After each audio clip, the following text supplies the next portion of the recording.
Hola, vamos a iniciar el capítulo 1 del programa de estructura metálica.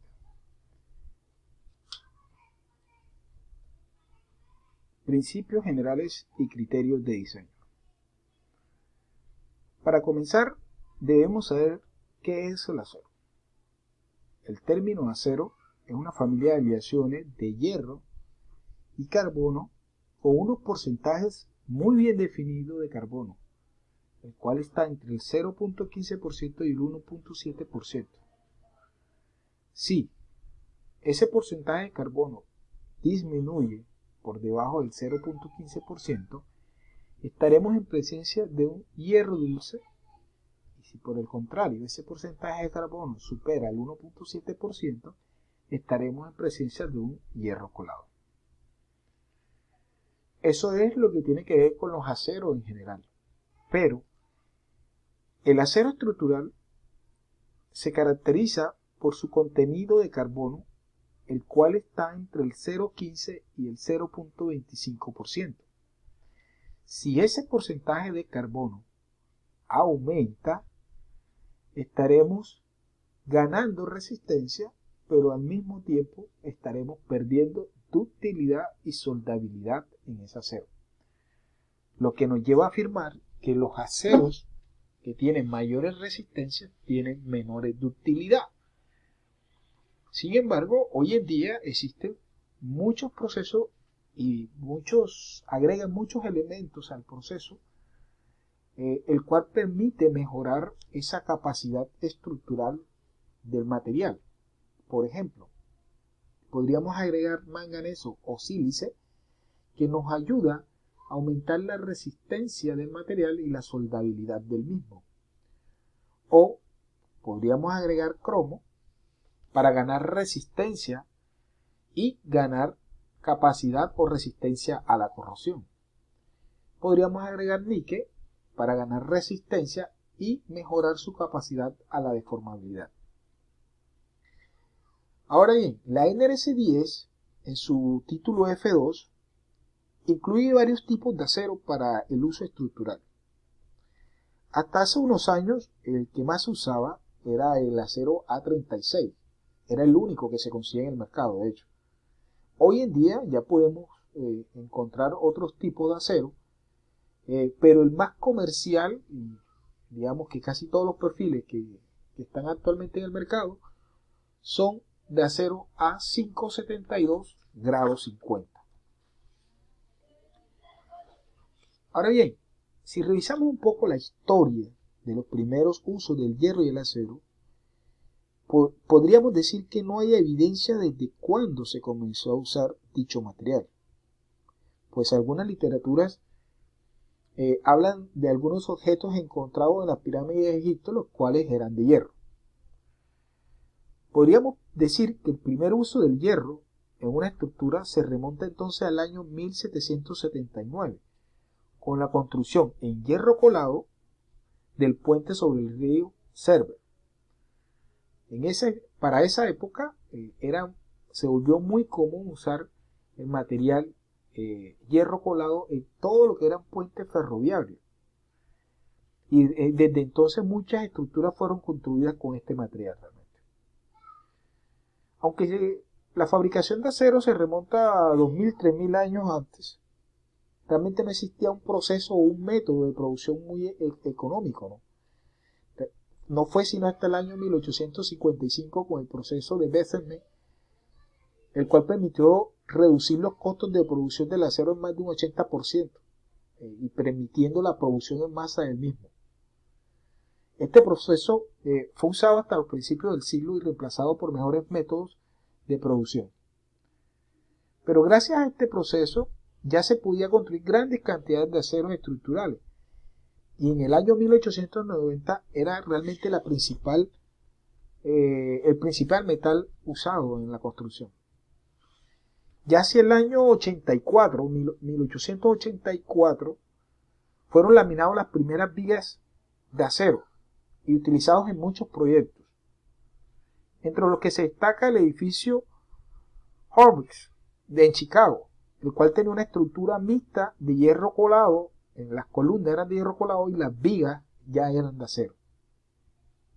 Podemos también mencionar la Torre Eiffel en 1889, la cual era una estructura reticular.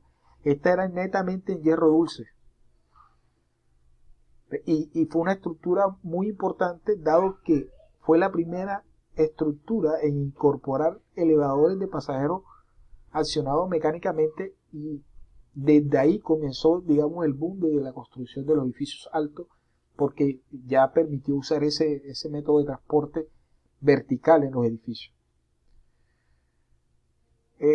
Después de esto no fue sino hasta el año 1986 que la Asociación Estadounidense de la Fábrica del Acero, actualmente la ISI, que viene siendo el Instituto Estadounidense del Hierro y del Acero, realiza las primeras estandarizaciones de los perfiles de acero.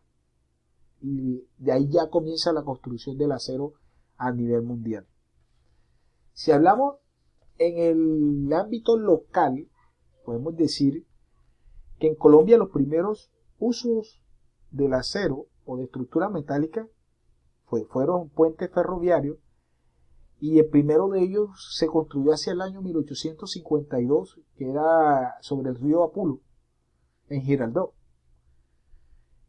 El primer edificio, de acuerdo a la literatura, que fue construido en estructura metálica, fue el edificio de la aduana en Cúcuta, el cual se construyó después del sismo del 75, y fue una estructura totalmente importada desde Inglaterra. Fue una estructura prefabricada que trajeron y armaron. Pues, sin embargo, el primer edificio de varios niveles que se registra y que, pues, según la historia, fue el primer edificio construido con estructura metálica, fue el edificio López en Bogotá, que se construyó más o menos hacia el año 1919, el cual era una estructura de acero revestida en concreto. Ya después de esto, ya para el año 1938, se crean las primeras siderúrgicas. Se crea Simesa, siderúrgica de Medellín, y Acerría Paz de Río, que ya fue en el 48. Ya con el nacimiento de estas industrias ya comienza la revolución de las construcciones del acero en Colombia. Realmente desde entonces son muchas las edificaciones importantes y que han sido hitos en la construcción de estructuras metálicas, ¿no? O sea, podemos mencionar algunas que son muy populares y que nosotros vemos a diario. De pronto tengamos la oportunidad en algún momento de conocerlas, tanto en el ámbito internacional como en el ámbito local, ¿no? Entonces, eso es importante. Ahora bien, veamos las ventajas de la construcción en estructura de acero. Pues habrá unas ventajas y unas desventajas. La primera ventaja es la alta resistencia y el bajo peso, dado que la resistencia del acero es aproximadamente unos 20 veces la resistencia del concreto. Eso le da una gran ventaja ante el concreto. La homogeneidad. Esto permite tener una disposición estética, realmente garantizando una estructura durable en el tiempo. La elasticidad y la rigidez. La rigidez del concreto realmente es desconocida o variable, mientras que acá tenemos una rigidez que sí conocemos muy bien. La permanencia en el tiempo. Permitir, realmente el acero permite tener estructuras muy durables en el tiempo, ¿no? Siempre y cuando tenga un gran mantenimiento, y lo vamos a ver ya ahora que veamos las desventajas, que una de las desventajas es o sea, tratar de mantener esa estructura en el tiempo. La ductilidad. Eso es una gran ventaja que permite modificar o ajustarse a la construcción sin tanto problema. La adición a estructuras existentes, pues no es tan traumático cuando tratamos de adicionar a una estructura existente, siempre y cuando hagamos los reforzamientos pertinentes y que sean apropiados para poder tener esta adición. La velocidad de construcción, dado que todo lo podemos hacer prefabricado, nos permite tener grandes velocidades en obra.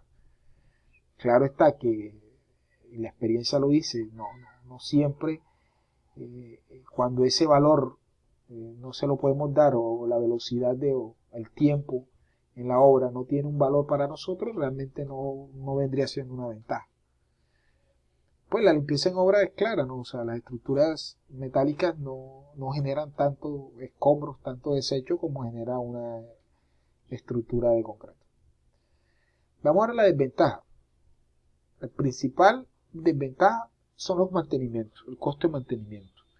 Sin duda es la principal desventaja. Sin embargo, hoy lo podemos reducir en más de un 50% proyectando un buen tratamiento y recubrimiento en la superficie de la estructura. Esto nos ayuda a aliviar mucho ese costo de mantenimiento en la edificación. Los costos de protección contra el fuego. Pues los requerimientos estipulados en el título J de la NRC 10 obligan a disponer de recubrimientos para garantizar dicha protección, los cuales representan un costo muy importante en la planeación de un proyecto, versus lo que tendríamos que hacer con una estructura de concreto. Susceptibilidad al pandeo. Esto nos obliga a tener estructuras gruesas, estructuras muy rígidas en comparación con el concreto, ¿no? Y más con esos límites de desplazamientos horizontales que tiene nuestra norma, que si los comparamos con otras ciudades, con otros países, vemos que nos quedamos un poco cortos con eso. La fatiga y la fractura. El acero es mucho más factible, mucho más susceptible a que se fatigue, y eso lo vuelve una desventaja ante el concreto. Ahora veamos el sistema de unidades que vamos a utilizar, o que se utiliza en los principales proyectos de ingeniería, es el sistema internacional. Pero muchas edificaciones o muchos proyectos, mucha literatura está en inglés, por lo tanto es importante también conocer el sistema inglés. De hecho, nosotros somos una copia de la norma americana y todo ello está en el sistema inglés. Entonces, por lo tanto, es importante conocer la correspondencia entre los dos sistemas, por lo menos esos dos sistemas, el internacional y el inglés. De que un PCI son más o menos 6.800 pascales, que un KITS, por ejemplo, son 4.450 newton, en fin. Es importante tener claridad entre los dos sistemas y la correspondencia del uno contra el otro. Específicamente, bueno, hablemos ahora de las especificaciones de diseño y los reglamentos que existen para el tema de estructuras metálicas. El primero es el Instituto Americano de la Construcción del Acero, la norma americana. Segundo, tenemos la Asociación Americana de Carreteras y Transportes, en lo referente a lo que es puentes de acero y estructuras afines, ¿no? Que viene siendo la ASHO. La ISI, el Instituto Americano del Hierro y el Acero, el cual nos da todos los lineamientos para el diseño de elementos de acero formados en frío. Esto lo vamos a ver, es muy muy importante. Nosotros nos hace falta mucho en este aspecto. Y la Asociación Americana de Ingenieros, los cuales también emiten informes y recomendaciones para el diseño como tal. Cuando vamos a desarrollar un proyecto específico de estructura metálica, nosotros acá en Colombia, por lo menos yo les recomiendo que debemos especificar por lo mínimo los siguientes reglamentos. Pues indudablemente tenemos que hacer alusión al Reglamento Colombiano de Construcción Sismo-Resistente, la NRC 10. No lo mencioné anteriormente porque nosotros somos una copia del Código Americano. Entonces, mientras que estemos mirando el Código Americano, estaremos haciendo énfasis en el Reglamento Colombiano de Diseño Construcción Resistente. Los requisitos del reglamento para estructuras de concreto, el ACI 31805 y las mejores prácticas consignadas en el documento, y las especificaciones para edificaciones de acero estructural, la ANSI o AIS, la 36008, y sus mejores prácticas consignadas en el documento 36016. Esto es lo mínimo o las especificaciones mínimas que deberíamos nosotros tener en cuenta a la hora de que vamos a hacer un proyecto, ¿no? Indudablemente, siempre que estamos haciendo estructura de acero, tenemos que tener también especificaciones de estructura de concreto, porque toda la cimentación que vamos a tener va a tener concreto. La torta de la losa también está compuesta por concreto, por lo tanto, no solamente podemos limitar esas especificaciones a especificaciones de metálicas, sino también tenemos que dar especificaciones desde el punto de vista de concreto. Ahora veamos lo que son la responsabilidad del ingeniero a la hora de diseñar una estructura. La principal responsabilidad es la seguridad, donde la estructura no solo debe soportar las cargas impuestas, o sea, los estados límites de resistencia, sino que además las deflexiones, vibraciones, también deben ser controladas. Estos no pueden sobrepasar unos límites permitidos, y o sea que también tenemos que tener en cuenta los estados límites de servicio. La segunda importancia es el costo. El proyectista debe siempre procurar reducir el costo de la construcción sin reducir su resistencia. Pues alguna idea que permita hacerlo son usar secciones estándar, ¿no? O sea, que podamos conseguirla en el mercado y que no nos genere una importación o un sobrecosto. Tratar de hacer conexiones precalificadas, que también mejora mucho el comportamiento de la edificación. Y por último está la factibilidad. Realmente la estructura diseñada debe ser fácil de montar, debe ser fácil de fabricarse, no debe generar problemas en todo el tema del proyecto. Entonces esa parte también el diseñador debe revisarla muy bien. Realmente debe tener presente a la hora de estar haciendo un proyecto el tema de la seguridad, el tema del costo y factibilidad. Son tres cosas que están ligadas al desarrollo del proyecto. No están separadas, realmente están ligadas la una a la otra y debemos tenerla muy, muy, muy presente. Aquí les traigo o les muestro un proyecto en el cual tuve la oportunidad de participar. Es la fábrica de cultura que se está construyendo actualmente en Barranquilla. Fue un proyecto que desarrollamos en compañía de la Universidad del Norte y la Universidad de Zúrich. Lo interesante de este proyecto fue que nos tocó aplicar todo lo que acabamos de ver, o sea, todo el tema de responsabilidad, el tema de costo, de factibilidad, revisar cuáles eran las diferentes alternativas que teníamos para desarrollar ese proyecto.